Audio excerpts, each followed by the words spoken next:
Welcome to the Thousand Brains Project YouTube channel. This video is one of my favorites. It's pretty short, but it's the first demo of Monty on some real-world data.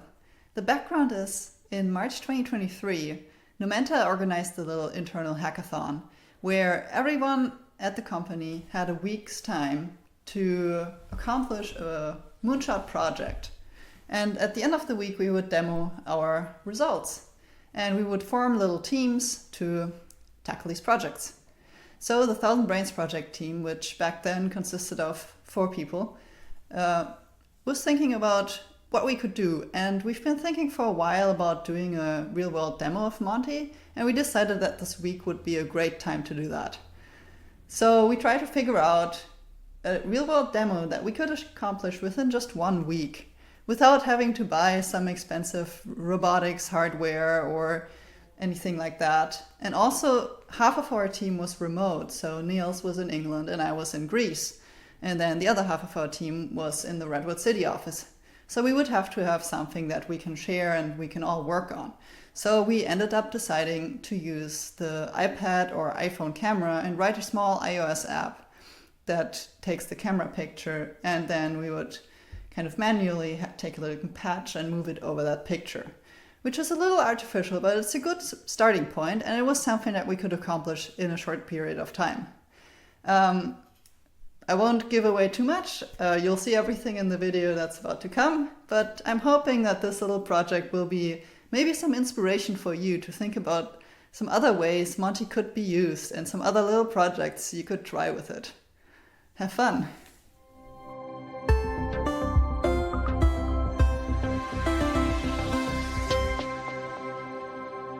Yeah, so this was definitely an exciting week for Monty. It was the first time that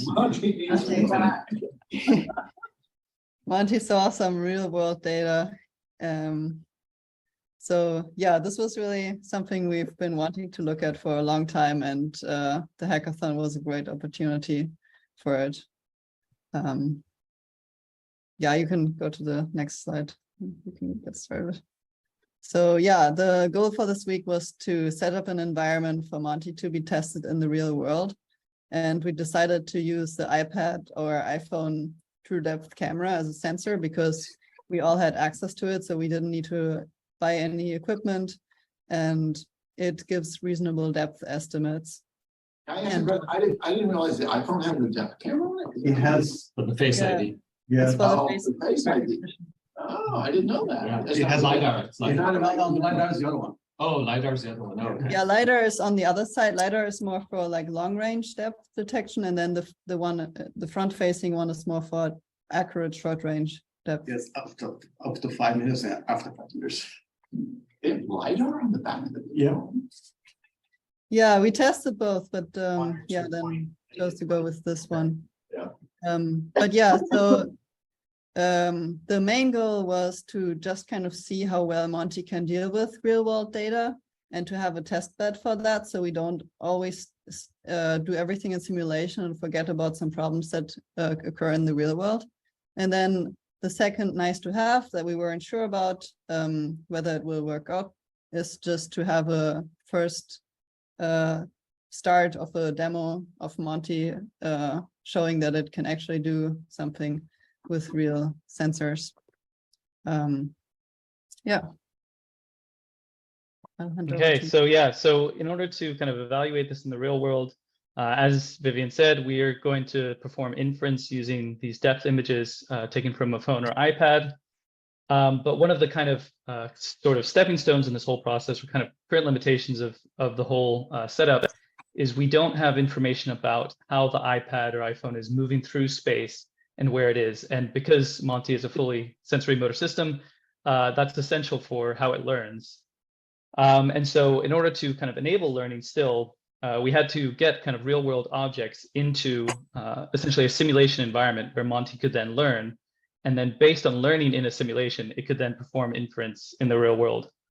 And so in order to do that, we took a couple 9 real world objects that a lot of people have lying around, like the classic Numenta mug, or the wonderful Numenta brain, or a Halloween model of a human heart. just kind of whatever you happen to have lying around. And anyways, and use a technique called photogrammetry to essentially stitch together a bunch of 2D images, create 3D models that we could then put in Habitat and learn on. Yeah.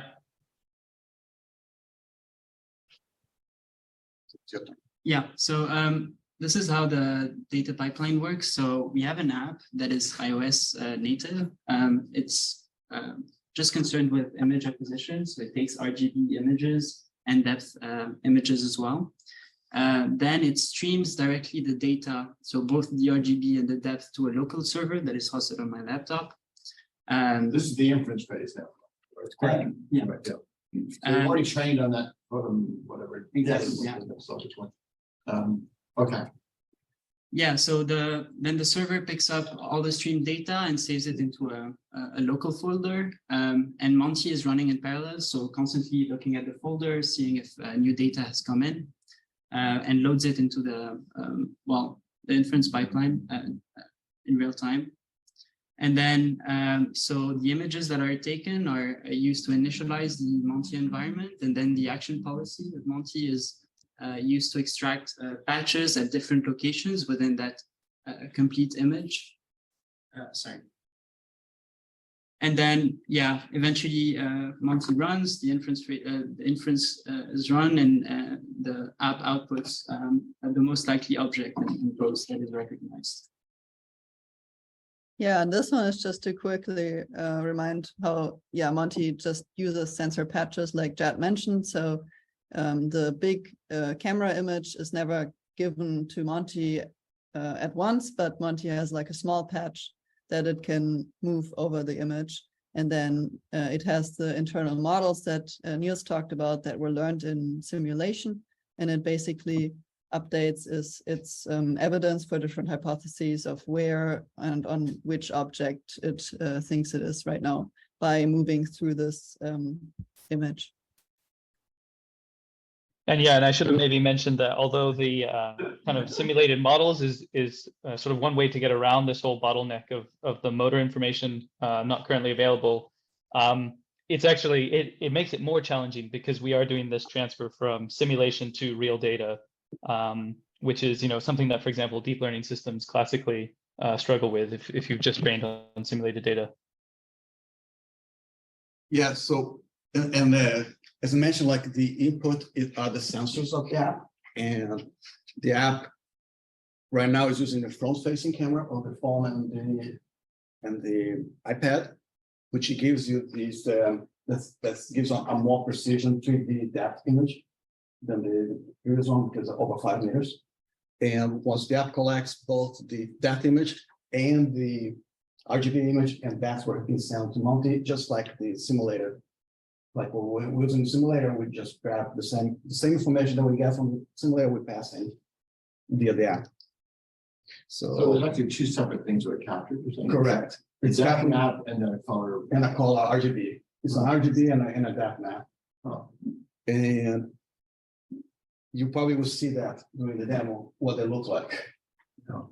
I think it's like an Xbox style. no. It's what they do, they project an infrared grid on your face. And then they look And at the they separation just see the of the distortion, that infrared, that grid. And that's how they computed that. So yeah, we actually So the tested Xbox this is- also in the dark. So you can also get, also if you turn the lights off. Maybe you can see It that. actually works in the dark. Yeah, you can see that. This See that the little flashing? Yeah. So that's the infrared projecting on your face. How far does it This project out? explains how sometimes my phone recognizes my face in the dark. Yeah. I was wondering, what the hell's it doing? How's it? It's an infrared projection of a grid of dots. Wow. How far does it go out? 5 meters. So you could actually use it as like the, you know, the imaging in the dark, right? Yeah, so I Okay. take pictures of the ceiling, so it was able to get to the ceiling on the bottom. Oh, wow. That's pretty cool. Yeah, maybe we, I don't know, can we dim the lights or is that complicated? Does that help? Does that help? It does help actually because it removes the reflection, the RGB. Get a bit of the demo mood going. And, yeah, Jed, I guess you should share the screen with the, yeah, nice. Want to get darker? Right on. Alright, so this is the server. So we're going to show the server. Yeah, Sorry. it started. You start the server. So here's the image that we start. Yeah, just. I need to Oh, run quick Monty. thing, once Vivian and Niels talk, then we'll no longer see this demo thing when it's recording. So I guess Vivian and Niels should mute themselves and then No, we'll I always be talking. Really I quiet. pinned it. You just dip in. Did Yes, it hit it? I pinned Will it, yeah. record it? Well, I don't know. I'm sorry. Because usually it records the person that's talking. Oh, I see what you're saying. Yeah. Record. I'm a little confused as, who's taking this picture, right? Oh, it's this iPad here. Is it? Yeah, but how can I see the front of the iPad? Because that's there's recording. camera. Back out. There's many cameras involved. That's just the room camera we're looking at. Yeah, this guy here. See Got it. that? I was thinking, the camera someplace, where is that? I was like, But that's an interesting point, actually, this view is not on the shared view. Right, so I'm not sure, because it usually records the screen that the person's talking at. So I'm not sure if this is recording. So I guess Vivian and you should probably mute themselves, then for sure this will be recording like where the sound's coming from, which is. or unless they were gonna be this. Whose screen is that? It's mine. That's mine. Okay, Yes. that's yours. So I I started can see running. the iPad camera in the same window as the shared screen, so it may be being recorded. I don't know if it's recording all of them, but I definitely see both screens at the same time. No, you see it, but the recording won't. Yeah, that's what I was saying. Yeah, I mean, everyone is here, so that's, yeah, I mean, we can do this again at another time if anyone wants to try it again. Okay. Yeah, so I just run Monty. It's waiting for new data to come in from the iPad. So I guess you. So we have like a button here that says save, and as soon as I press this button, I should take a picture. Oh, yeah. And I can see it scanning. Yeah. You see the little patch move around. And It's updating the hypothesis. we got the mug. It's got the mug. How many objects are there? Multiple, let's try this one. Yeah, nine objects at the moment. Let's try. But there's a fair amount of ambiguity. It's a pretty difficult data set. So he works in, not just in the phone, he works also on there. Let's try to get. Wow. No, So how's the accuracy? I mean, or do we even have to think about that? Yeah, probably the wrong question to ask. Do you know how in ImageNet you have like top 5, and then obviously that has 1,000 categories or whatever. Our top 1 accuracy is around 40% at the moment, but top 2 is like 80 to 90%. That's pretty awesome. And that's simply real transfer. If we do training and inference in simulation, it's around 90% with noise and 100% without noise, right, Niels? Yeah, exactly. I almost got Hey.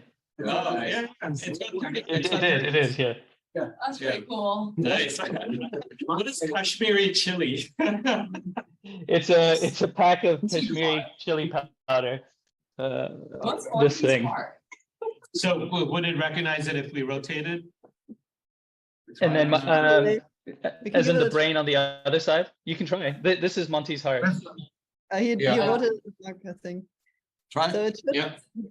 we tested a lot of different orientations and some work better than others. Like if you just see the cylinder, it often confuses it with because there are 2 other objects that are cylindrical and kind of wide. And so if we don't see like unique features like the handle, it sometimes gets it wrong. But here it's, But do you need to flip It's the quite image because it's backward, the writing is backwards, or? Oh, that's interesting. But it still looks like it's. It's between the 2 marks. but that's- question. I'm not sure we checked about. Oh, that's because it's a face camera. No, because it's. Yeah. Very good. I got it. Oh, They That got was it, going yeah. really well. Another bug, yeah, that's pretty they good. got it pretty early too. Wow. Very cool. That's That's amazing. very cool. That's awesome. Excellent. That's incredible.